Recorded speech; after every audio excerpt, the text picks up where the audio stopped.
Oui, tout à fait, vous avez raison de le souligner. Il n'y a que des femmes qui prennent la parole aujourd'hui, c'est suffisamment rare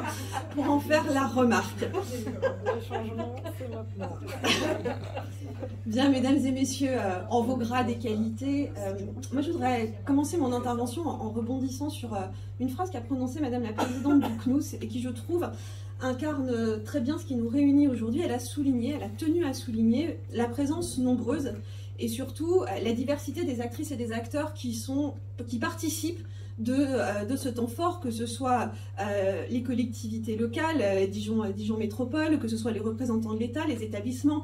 l'Université de Bourgogne, le rectorat, le CRUS, le CNUS, mais aussi les personnels. Et j'insiste parce que le CRUS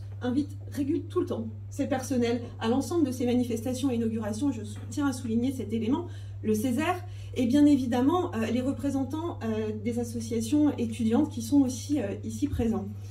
Pourquoi c'est important? Parce que, en fait, indépendamment de nos obligations, de nos compétences respectives, je crois qu'il y a vraiment, et particulièrement ici, une volonté commune de s'engager sur l'amélioration de la vie de nos étudiantes et nos étudiants ici, en Bourgogne-Franche-Comté et présentement aujourd'hui, plus particulièrement à Dijon. Cette volonté, on la porte tous et toutes dans nos quotidiens. Elle se traduit financièrement, ça a été évoqué, elle se traduit par l'attention qu'on porte à nos partenaires, par l'attention qu'on porte à la qualité de vie de nos étudiantes et de nos étudiants. Et je trouve ce témoignage en tout cas extrêmement précieux, d'autant qu'on est ici sur des lieux de vie. On est là, c'est le quotidien des étudiantes et des étudiants. C'est là où ils se lèvent le matin, où ils rentrent se coucher le soir, peu importe l'heure, et où passent des bons moments, où ils passent aussi des moments plus difficiles. Mais c'est le quotidien, c'est votre environnement, c'est votre tous les jours. Et ce tous les jours, il est important qu'on puisse le rendre le plus précieux, le plus apaisé, le plus doux et soutenant possible. Et derrière cette perspective, je crois qu'il y a un vrai engagement, et la région, bien évidemment, que je représente aujourd'hui, y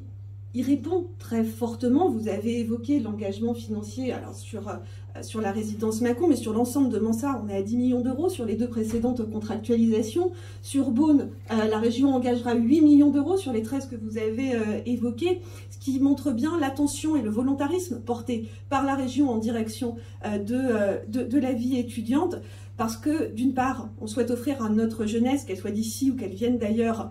la meilleure qualité de vie quotidienne, et parce qu'on sait, et on est convaincu, mais ça je le sais que nous sommes tous ensemble, que ce sont des atouts majeurs pour l'attractivité de notre territoire, pour l'attractivité de toute la Bourgogne-Franche-Comté, et c'est ce qui vient souligner notre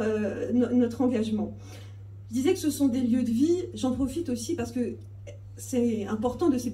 petits éléments qu'on a entendus lors de la visite, et Madame la rectrice y a fait référence. On a ici 2 anciens témoins, alors peut-être plus, même peut-être 3 anciens témoins qui ont vécu dans une autre période, il y a quelques années, qui ont vécu ce qu'étaient ces différentes résidences qu'on a visitées aujourd'hui et qui sont de fait les témoins vivants, présents de l'évolution, de la manière dont l'action publique s'est engagée au fur et à mesure des années et porte cette attention à la qualité de vie. Et quand j'entends, oh là là, ça ressemblait tellement pas à ce que j'ai vécu, n'est-ce pas, cher Vincent, lorsque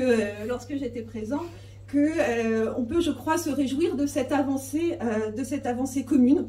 parce qu'encore une fois, indépendamment de l'engagement financier sur la dimension immobilière, même si elle compte, on est bien d'accord, il y a vraiment cet engagement beaucoup plus large, parce que la vie étudiante, de manière générale, même si le logement est un élément important, parce qu'il a un poids financier particulier dans le quotidien des étudiantes et des étudiants, il pèse très fortement, et qu'il nous revient de pouvoir accompagner l'offre de logement accessible et de qualité, ce qui est le cas ici,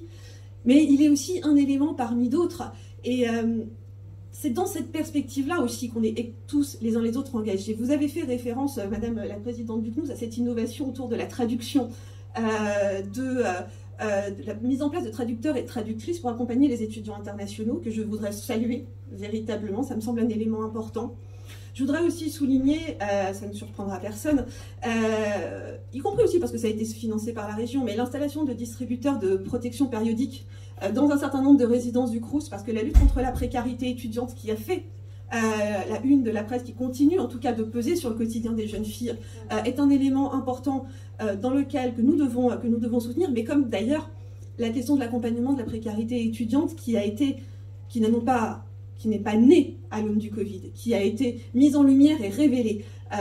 dans le cadre de la crise du Covid et qui doit appeler toute notre attention. Parce qu'on est là dans une perspective d'égalité des chances. On est là pour faire en sorte que quand on perd son boulot ou quand on est obligé de travailler pour pouvoir payer son loyer, on puisse apporter toutes les bonnes conditions à la conduite de ses études et à l'épanouissement personnel. La vie étudiante, c'est le moment de l'autonomisation dans son parcours de vie. On devient petit à petit adulte et je crois qu'aucun d'entre nous ne regarde pas cette période avec un brin de nostalgie, un sourire, de l'envie aussi, on aimerait y retourner, je crois qu'on est tous d'accord là-dessus. Mais c'est vraiment un moment important dans les parcours de vie de ces jeunes qui seront demain adultes, qui seront demain citoyennes et citoyens, partie prenante de la vie de nos cités, de la vie de nos territoires. Et il importe qu'on puisse s'engager vraiment pour leur permettre cette égalité des chances et de vivre dans les meilleures conditions possibles. Et c'est ce qu'on essaye aussi modestement de faire dans la perspective du schéma territorial de la vie étudiante que vous avez évoqué, Madame la Rectrice, réunissant l'ensemble des acteurs pour, sur tous les champs qui concernent le quotidien des étudiantes et des étudiants, essayer de pouvoir les accompagner au mieux, essayer de faire en sorte que l'action publique corrige les inégalités. Et en tout cas, moi, ce que je voudrais souligner pour conclure, c'est qu'il y a sur ce territoire, en Bourgogne-Franche-Comté, une envie, une dynamique commune, des convictions partagées qui, je pense, pourront permettre à nos étudiantes et à nos étudiants la meilleure vie possible ici et demain. Voilà, merci beaucoup.